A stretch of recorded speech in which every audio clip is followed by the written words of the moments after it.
Halo semua, perkenalkan nama aku Feby Yudari, mahasiswa Biologi S1 FMIPA Undiksa. Nah, pada video kali ini kita akan membahas mengenai kajian etnobotani dalam ritual keagamaan.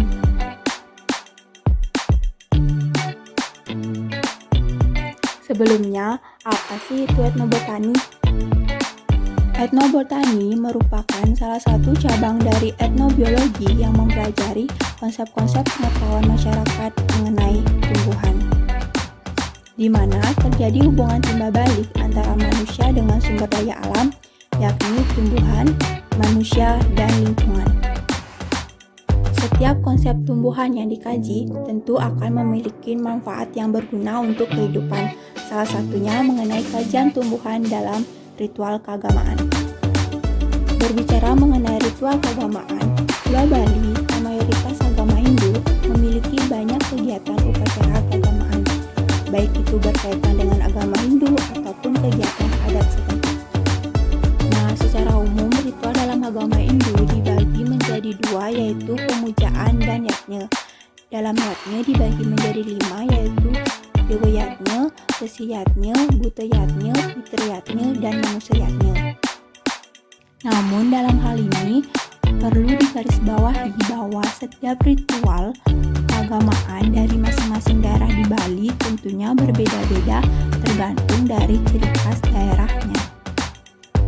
Nah teman-teman, selain itu keunikan dari agama Hindu yakni ritual keagamaan yang berhubungan dengan manusia yajna sudah dimulai ketika bayi baru lahir. Upacara ini bertujuan untuk penyucian si bayi. Nah, berdasarkan hal tersebut, secara spesifik dalam video ini, kajian etnobotani yang dibahas adalah kajian etnobotani dalam prosesi upacara kelahiran bayi pada masyarakat Hindu di Kabupaten Gianyar. Upacara pertama dalam prosesi kelahiran bayi pada masyarakat Hindu adalah upacara menanam atau mendem ari-ari. Upacara ini dilakukan di dalam rumah dan dipimpin oleh warga tertua atau dituakan. Selain itu, dalam agama Hindu, bayi yang baru lahir akan membawa 4 saudaranya, yaitu ari-ari, hari ketuban, tali pusar, dan darah. Dari keempat saudaranya itulah yang akan menjaga si bayi.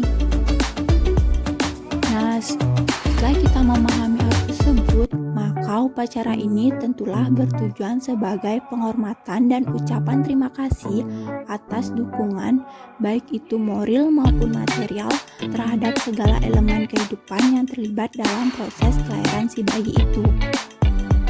Adapun tahapan upacara yaitu cuci ari-ari dengan air tawar sampai bersih, sampai air bilasannya bening. Setelah ari-ari dibersihkan, selanjutnya dimasukkan ke dalam kendil lalu ditutup.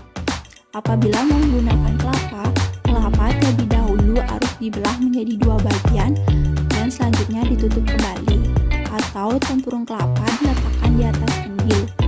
Perlu diingat, sebelum kendil atau kelapa itu digunakan, pada bagian tutup kendil atau belahan kelapa bagian atas dituliskan dengan aksara Omkara, dan pada dasar alas kendil atau bagian bawah kelapa ditulis aksara Angkara.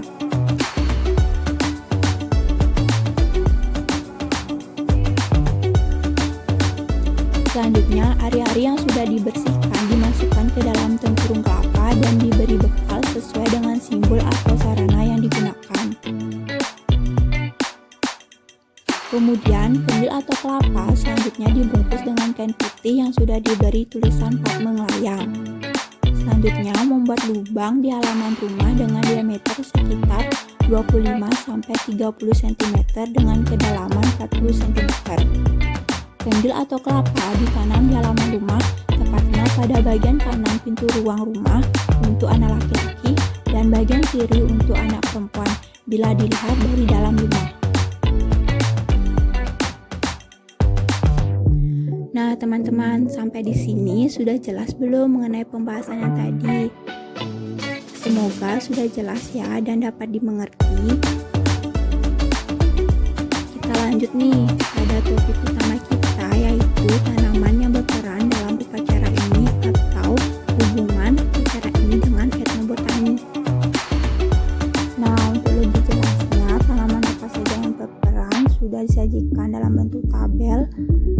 berisikan nama tumbuhan daerah, nama tumbuhan nasional atau ilmiah, bagian yang digunakan dalam upacara, kegunaan dalam upacara, dan kegunaan ilmiah tumbuhan itu beserta kandungannya.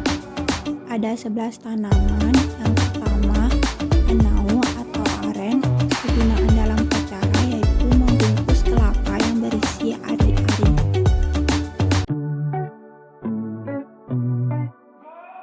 Yang kedua, ada bunga cempaka yang digunakan sebagai sarana wangi.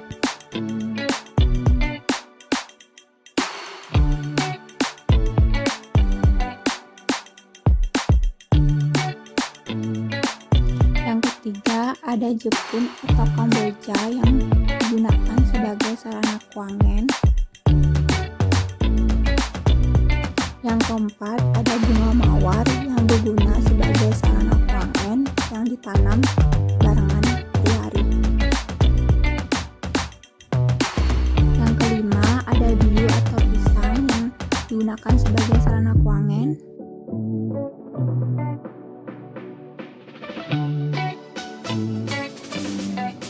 Yang keenam, ada basi atau sirih yang digunakan sebagai sarana wangen.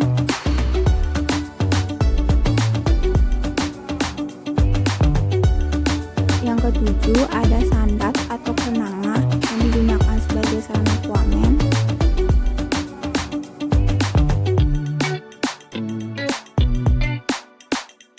Yang kedelapan, ada lontar yang digunakan sebagai tempat menulis omkara.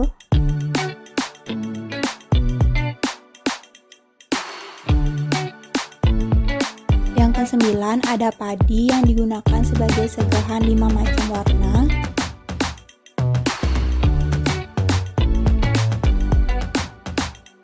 Yang ke-10, padan duri yang ditanam di atas tanah yang ditimbun hari-hari.